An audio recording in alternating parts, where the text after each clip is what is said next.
ಓರ್ವ ವಿದ್ಯಾರ್ಥಿ ಸೇರಿದಂತೆ ಸುಮಾರು 10 ಮಂದಿಯ ಮೇಲೆ ಬೀದಿ ನಾಯಿಗಳು ದಾಳಿ ಮಾಡಿ ಗಾಯಗೊಳಿಸಿದ ಪ್ರಕರಣ ಕೊಡ್ಲಿಪೇಟೆಯಲ್ಲಿ ನಡೆದಿದೆ. ಪಟ್ಟಣದ ಬಹುತೇಕ ಬಡಾವಣೆಗಳಲ್ಲಿ ಬೀದಿ ನಾಯಿಗಳ ಹಾವಳಿಗೆ ಜನರು ತತ್ತರಿಸಿದ್ದಾರೆ. ಇದೀಗ ಗಾಯಾಳುಗಳು ಸ್ಥಳೀಯ ಆಸ್ಪತ್ರೆಯಲ್ಲಿ ಚಿಕಿತ್ಸೆ ಪಡೆದಿದ್ದಾರೆ. ಕೊಡ್ಲಿಪೇಟೆಯಲ್ಲಿ ಬೀದಿ ನಾಯಿಗಳ ಉಪಟಳ ಮಿತಿಮೀರಿದ್ದು ನಾಯಿ ದಾಳಿಗೆ 10 ಮಂದಿ ಚಿಕಿತ್ಸೆ ಪಡೆದಿರುವುದಾಗಿ ಕೊಡ್ಲಿಪೇಟೆ ಪ್ರಾಥಮಿಕ ಆರೋಗ್ಯ ಕೇಂದ್ರದ ವೈದ್ಯಾಧಿಕಾರಿ ಡಾಕ್ಟರ್ ಧನಿಕಾ ಚಿತ್ತಾರಕ್ಕೆ ಮಾಹಿತಿ ನೀಡಿದ್ದಾರೆ. ಸಾರ್ವಜನಿಕರು ಭಯದ ವಾತಾವರಣದಲ್ಲಿ ಓಡಾಡುವ ಪರಿಸ್ಥಿತಿ ನಿರ್ಮಾಣವಾಗಿದೆ ಎಂದು ಕರ್ನಾಟಕ ದಲಿತ ಸಂಘದ ಅಧ್ಯಕ್ಷ ಸೋಮು ಹೇಳಿದ್ದಾರೆ. ಗ್ರಾಮದ ಬಹುತೇಕ ರಸ್ತೆಗಳಲ್ಲಿ ಬೀದಿ ನಾಯಿಗಳು ಬೀಡುಬಿಟ್ಟಿದ್ದು ನಾಗರಿಕರ ಮೇಲೆ ಎರಗುತ್ತಿವೆ. ಅದರಲ್ಲೂ ಬಸ್ ನಿಲ್ದಾಣದ ಪರಿಸರದಲ್ಲಿ ಅಸಂಖ್ಯ ನಾಯಿಗಳಿದ್ದು ಭಯದ ವಾತಾವರಣ ನಿರ್ಮಾಣವಾಗಿದೆ ಎಂದು ನಾಗರಿಕರು ಆತಂಕ ವ್ಯಕ್ತಪಡಿಸಿದ್ದಾರೆ. ಪೇಟೆ ಸುತ್ತಮುತ್ತ ಪ್ರದೇಶದಲ್ಲೇ ಇದರಲ್ಲಿ ಜಾಸ್ತಿ ಆಗಿದೆ ನಾಯಿ ಹಾವಳಿ. ನಿನ್ನೆ ಒಂದೇ ದಿನಕ್ಕೆ ನಮಗೆ 5:30 ರಾತ್ರಿ 10 ಗಂಟೆ ಒಳಗೆ 10 ಕೇಸಸ್ ಬಂದಿದೆ. ಹಂಗಾಗಿ ಇದ್ರ ಬಗ್ಗೆ ಕ್ರಮ ತಗೋಬೇಕು ಅಂತ ಕೇಳ್ಕೊಳ್ತಾ ಇದ್ದೇನೆ.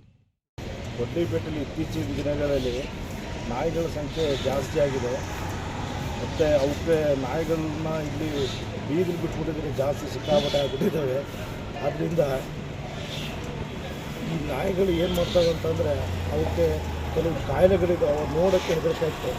ಮಕ್ಕಳುಗಳು ಹೆಂಗಸರುಗಳು ತಿರುಗಾಡ್ತವೆ. ಅವು ಯಾವಾಗ ತಿಕ್ತೇವೆ ಅಂತ ಒಂದು ಭಯದ ವಾತಾವರಣದಲ್ಲಿ ಕೊಡ್ಲಿಪೇಟೆಯಲ್ಲಿ ತಿರುಗಾಡ್ತದಾಗಿದೆ.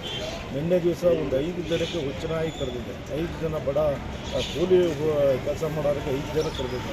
ಹೀಗೆ 5 ಜನ ಕರೆದಿದೆ. ಅವ್ರ ಪರಿಸ್ಥಿತಿ ಏನಾಗಬೇಕು? ಈ ನಾಯಿಗಳನ್ನು ನಿಯಂತ್ರಣ ಮಾಡೋರು ಯಾರು? ಇವನ್ನ ಸರಿಯಾದ ರೀತಿಯಲ್ಲಿ ಈ ಸಂಬಂಧಪಟ್ಟ ಅಧಿಕಾರಿಗಳು ಇದ್ರ ಬಗ್ಗೆ ಜಾಗೃತಿ ವಹಿಸಿ ಈ ನಾಯಿಗಳಿಗೆ ಇಲ್ಲ. ಶ್ವಾನಗಳ ಉಪಟಳದ ಬಗ್ಗೆ ಮಾಹಿತಿ ಇದ್ದರೂ ಗ್ರಾಮ ಪಂಚಾಯಿತಿ ಯಾವುದೇ ಸ್ಪಂದನೆ ನೀಡುತ್ತಿಲ್ಲ ಎಂಬ ಆರೋಪ ವ್ಯಕ್ತವಾಗಿದೆ. ಗುಂಪು ಗುಂಪಾಗಿ ಅಲೆದಾಡುವ ನಾಯಿಗಳು ಯಾವ ಕ್ಷಣದಲ್ಲಿ ಕಚ್ಚುತ್ತವೋ ಎಂಬ ಭಯಭೀತಿಯಲ್ಲೇ ಮಕ್ಕಳು, ಮಹಿಳೆಯರು, ವೃದ್ಧರು ತಿರುಗಾಡುವಂತಾಗಿದೆ. ಶಾಲೆಗೆ ಹೋಗುವ ಮತ್ತು ಶಾಲೆಯಿಂದ ಮರಳುವ ಮಕ್ಕಳ ಮೇಲೆ ನಾಯಿಗಳು ದಾಳಿ ಮಾಡುವುದು ಸಾಮಾನ್ಯ ಎಂಬಂತಾಗಿದೆ. ವಿಶೇಷವಾಗಿ ನಾಯಿಗಳು ರಾತ್ರಿ ವೇಳೆ ಒಂಟಿಯಾಗಿ ಸಂಚರಿಸುವ ಜನರನ್ನೇ ಟಾರ್ಗೆಟ್ ಮಾಡುತ್ತಿವೆ ಎನ್ನಲಾಗಿದೆ. ಫ್ರೆಡ್ಡಿ, ಚಿತ್ತಾರ ನ್ಯೂಸ್, ಕೊಡ್ಲಿಪೇಟೆ.